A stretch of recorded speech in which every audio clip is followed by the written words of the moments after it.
ये देश संविधान से चलेगा। पत्रकार महोदय, आप भी सुन लीजिए, देश संविधान से चलेगा। ना देश हिंदू राष्ट्र बन सकता है, ना मुस्लिम राष्ट्र बन सकता है, ना सिख राष्ट्र। देश हमारा सांप्रदायिक है, देश लोकतांत्रिक है। देश में जो संविधान की परिकल्पना जो बाबा साहब भीमराव अम्बेडकर रख गए, देश चलेगा उसके हिसाब से। ना किसी मोहन भागवत की बपौती है देश, ना किसी नरेंद्र मोदी की बपौती है देश। देश पूरे 145 करोड़ जो देशवासी हैं उनकी धरोहर है और उनके हिसाब से ही चलेगा। जो शंकराचार्य हैं ये, तो ये सरकार से कभी कभी सवाल कर लेते हैं, हालांकि दबे छुपे ये भी अंदर मनवादी हैं। ये भी कहते हैं सवाल करे जब तुम्हारी छुट्टियां काटी गई ये, इन्होंने यही शंकराचार्य थे। हाँ वो तो है, वो देखिए अंदर इनके जो मनु है वो मनु तो अंदर विराजमान रहेगा। लेकिन अब करें क्या कि भाई 10 निकम्मे हैं, 10 में से एक थोड़ा कम निकम्मा है, तो काम तो चलाना ही पड़ेगा। अब तमाम शंकराचार्य हैं, कम से कम ये थोड़ा बहुत सरकार से सवाल तो कर लेते हैं। इनका और योगी आदित्यनाथ जी का कुछ 36 का आंकड़ा है, और मुझे ऐसा लग रहा है वही वजह रही कि इनको वहाँ पे स्नान करने से रोक दिया गया और वापस धक्के देके विदा कर दिया। नहीं, हम काहे को दुखी होंगे, मैं तो वैसे ही धार्मिक अनुष्ठानों के चक्कर में पड़ता ही नहीं हूँ। मैं तो विज्ञान में, टेक्नोलॉजी में, इसमें विश्वास करने वाला व्यक्ति हूँ। मैं ईश्वर में आस्था रखता हूँ और किसी पोंगा पंडिताई में नहीं पड़ता, ना कथा भागवत के चक्कर। मैं वास्तविक हूँ। देखिए, देश का और देश के युवा का भला कब होगा? जब उसके ना फिर आप गलत रास्ते पे आ गए। फिर हमें लग रहा है वो बीजेपी वाले स्क्रिप्ट लिख के भेज देते हैं आपको कि भैया यही पढ़नी है। तो सरकार को बनाने चाहिए अस्पताल, सरकार को बनाने चाहिए स्कूल कॉलेज, और सरकार बना क्या रही है? मंदिर। आप उत्तर प्रदेश, मध्य प्रदेश, राजस्थान, जहाँ जहाँ भी बीजेपी की डबल इंजन सरकार है, और अब तो देवभूमि उत्तराखंड भी, सब जगह आप जाओगे तो एक चीज़ जरूर देखोगे, गांव गांव में क्या बन रहे हैं अब? मंदिर। और क्या गायब हो रहे हैं? स्कूल। यूपी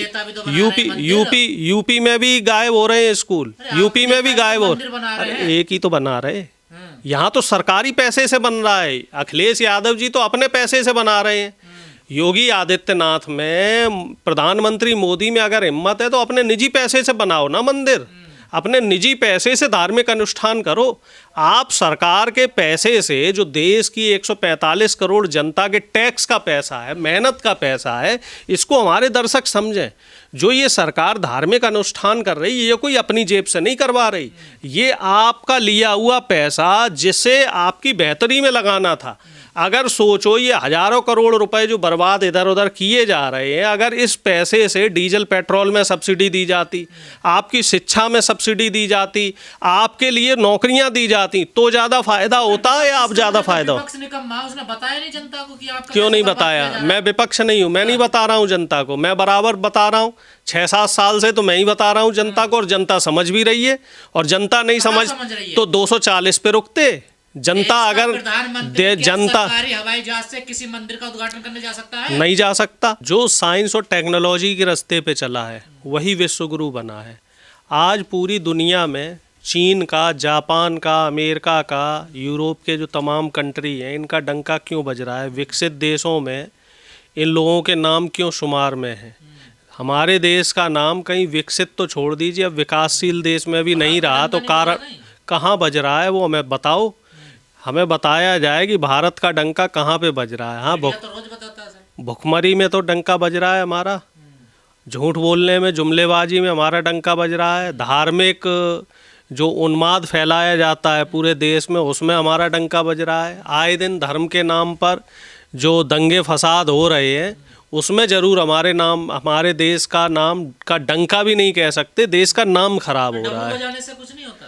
देखिए, बजाना है तो देश के युवाओं के रोजगार के लिए बिगुल बजाइए, शिक्षा को की तरक्की के लिए काम कीजिए। अभी मैं आपको एक लेटेस्ट खबर बता रहा हूँ, चाइना इतना तरक्की कर गया है कि दुनिया की सबसे अच्छी यूनिवर्सिटीज़, जो टॉप 2 यूनिवर्सिटीज़ हैं, उसमें चाइना के नाम आ गए। उसने हार्वर्ड को भी पीछे छोड़ दिया। अब अमेरिका भी चिंतित है कि एजुकेशन को कैसे डेवलप किया जाए, कैसे अच्छा किया जाए। और एक अच्छी बात बताऊं, दुनिया की 1-2 छोड़ दीजिए, जो टॉप 50 यूनिवर्सिटी हैं उसमें हमारे देश का नाम नहीं है। तो आप इससे अंदाज़ा लगा लीजिए कि हम लोग किस दिशा में जा रहे हैं, पोंगा पंडिताई जो हमारे देश में है वो किस कदर बढ़ती जा रही है और उससे नुकसान किसका हो रहा है। उससे देश का नुकसान हो रहा है, देश की जो आगे आने वाली पीढ़ी है, जैसे आज की डेट में जैन जी कहा जाता है, इनका नुकसान हो रहा है क्योंकि ये लोग रील में लगे हुए हैं। मोहन भागवत जी ने रिसर्च करी होगी तभी तो उन्होंने बोला है ना। देखिए मोहन भागवत ने कितने पेटेंट करवा रखे हैं जो उन्होंने रिसर्च करी है, कि उनके कितने रिसर्च पेपर पब्लिश है, कि उनकी कितनी पीएचडी हो रखी मोहन भागवत की, बताओ जरा। काय के डॉक्टर है वो, नफरत फैलाने के डॉक्टर जरूर मान सकते हैं हम उनको। धार्मिक रूप से जो देश में पिछड़ापन आ रहा है, जो देश में आदमी का आईक्यू लेवल जो हमारे लोगों का गिरता जा रहा है, आपको जानकारी है श्रीमान जी, हमारे देश के नागरिकों का पिछले 11 साल में आईक्यू लेवल गिर गया, क्योंकि वो गौमूत्र को तो मानने लगे कि ये सारी औषधियाँ जो हैं उन सबसे बढ़िया गौमूत्र है, गोबर को पौष्टिक मानने लग गए हैं। प्रधानमंत्री जो बात कह दें उसको वो लोग सत्य मानने लग गए कि मोदी जी ने जो बात कही है वो बिल्कुल ब्रह्म वाक्य है, अखंड सत्य है। बिल्कुल, आप साइंस रिसर्च पे और डेटा पे जाओ ना। आईक्यू लेवल हमारे लोगों का गिर रहा है, एजुकेशन का लेवल हमारे यहाँ का गिर रहा है, शिक्षा का जो स्तर है उसमें पिछले 12 साल में गिरावट हुई है, रोजगार के स्तर में गिरावट हुई है, लोग जो पढ़े लिखे लोग हैं वो देश छोड़ छोड़ के भाग रहे हैं, और आप हिंदू राष्ट्र की बात कर रहे हो। विज्ञान की बातें तो देशद्रोही लोग करते हैं ना। ये देखिए ऐसा है, जो आज की सरकार है, जो आज की सरकार है, इससे आप सवाल कर लो, इससे आप नौकरी के लिए सवाल करो, इससे आप शिक्षा के लिए सवाल करो, इससे आप डेवलपमेंट के लिए सवाल करो, तो ये तुरंत आपको देशद्रोही बना देंगे। ये सवालों से डर रही है सरकार। मोहन भागवत भी देश की जनता को कुछ देने में इस समय अक्षम है, इसी वजह से वो ये कह रहे हैं कि देश को धार्मिक अनुष्ठानों की तरफ बढ़ा दो। प्रधानमंत्री मोदी हैं, वो भी एक बात यही कहते हैं, कभी बजरंगबली को पतंग में लाके उड़ा दिया, कभी चाइना को जवाब दिया उन्होंने। चाइना को जवाब अगर देना है तो साइंस टेक्नोलॉजी में दो ना, डेवलपमेंट में जवाब दो। चीन की ऐप बंद कर देने से क्या होता है? और दूसरी बात तो ये है कि वहाँ से एक्सपोर्ट इंपोर्ट बंद करो। ये बता रहे हमारे देश की 50% से ज़्यादा जो अर्थव्यवस्था है वो चीन के ऊपर निर्भर कर रही है। आप चीन को क्या जवाब दे पाओगे? वो तो चीन की कृपा है हमारे देश के ऊपर। जिस दिन चीन ने हमारे साथ व्यवसाय बंद कर दिया तो हमारा देश तो सड़क पे आ जाएगा। सर, भारत की कृपा है पूरी दुनिया पे, आई समझ में आपको? कौन सी कृपा है? जितने साधु संत ये कृपा करते हैं, कौन सी कृपा कर रहे हैं? उधर एक कृपा तो ट्रम्प चचा कर रहे हैं, आए दिन प्रधानमंत्री को धमका देते हैं कि इधर का ताला तोड़ूंगा। वो सुनी होगी ना, जब छोटे थे तो एक कहावत है, इधर का ताला तोड़ूंगा और इससे कह दूंगा, उससे कह दूंगा। तो ऐसे ही ट्रम्प चचा भी आए दिन धमका देते हैं कि हाँ, रूस से तेल नहीं लेना, नहीं तो टैरिफ बढ़ा दूंगा। हाँ जी, ये काम नहीं करना, नहीं तो टैरिफ बढ़ा दूंगा। अब आपको मालूम है एक नई लेटेस्ट डेवलपमेंट क्या है? फिर इसमें आप कहोगे कि मोदी जी का जो है मास्टर स्ट्रोक है। लेटेस्ट डेवलपमेंट ये है कि अब अमेरिका और जो पाकिस्तान है, इन दोनों के सैनिक मिलकर सैन्य अभ्यास कर रहे हैं। अब आप इसे भी बताओगे कि अरे भैया, ये तो हमारे विश्वगुरु मोदी जी का मास्टर स्ट्रोक है। रूस के साथ हमने तेल लेना कम कर दिया, 29% गिरावट हुई है। इसे भी आप कह दोगे कि नहीं साहब, ये तो मोदी जी का मास्टर स्ट्रोक है। विदेश नीति है ये। इसी को विदेश नीति कहते हैं।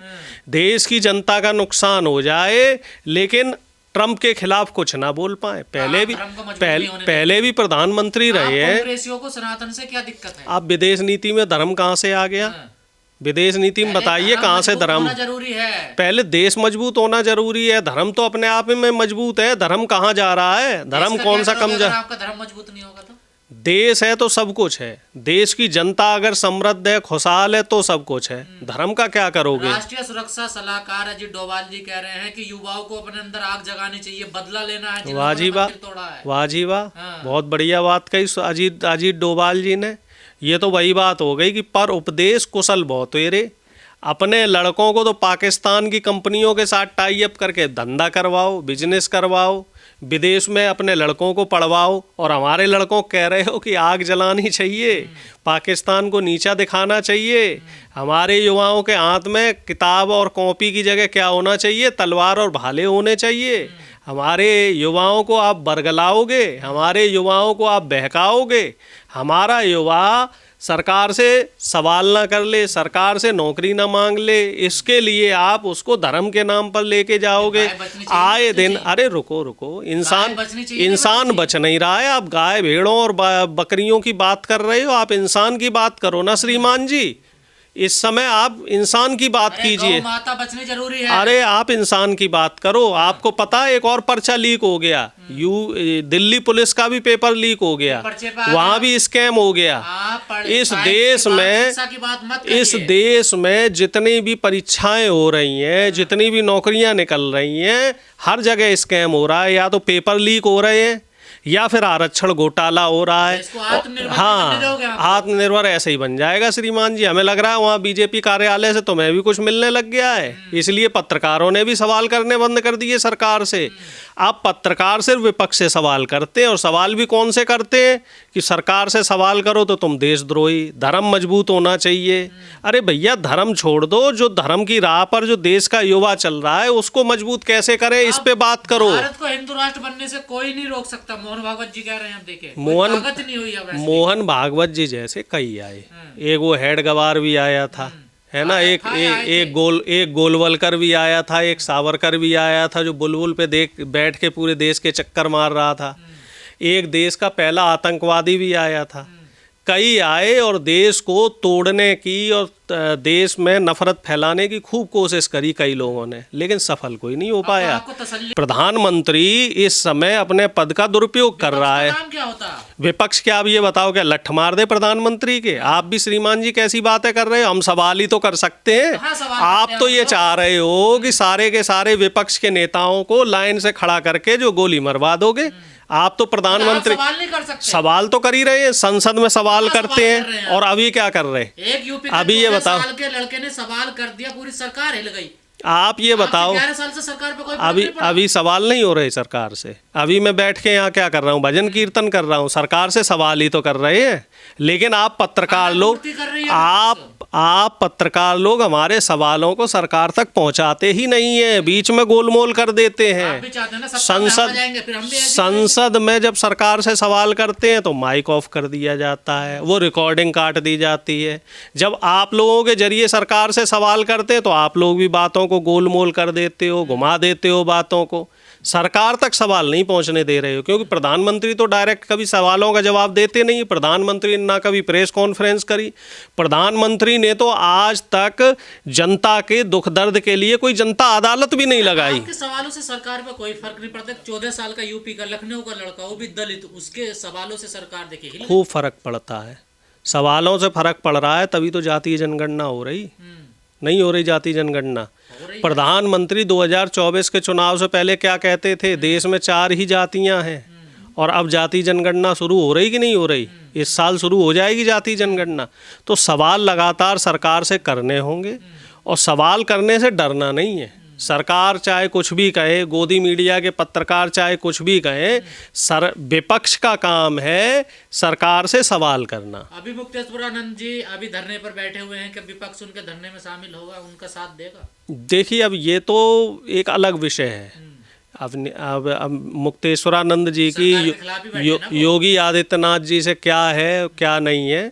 हालांकि हमारी जो क्या कहते हैं संवेदनाएं हैं वो उनके साथ हैं, और हम चाहते हैं भैया उन्हें भी, जब सब डुबकी लगा रहे थे तो एक डुबकी वो भी लगा लेते। संवेदना देता है ना, साथ नहीं देता ना किसी। तो उनका क्या साथ दें हम?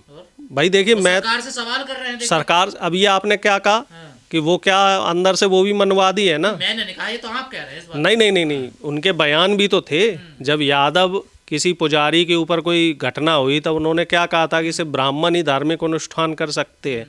तो जो व्यक्ति अंदर से मनवादी हो, भले ही थोड़ा कम हो या थोड़ा ज़्यादा हो, तो जो व्यक्ति अगर थोड़ा बहुत भी अंदर से मनवादी है तो हम उसे संवेदना ही दे सकते हैं।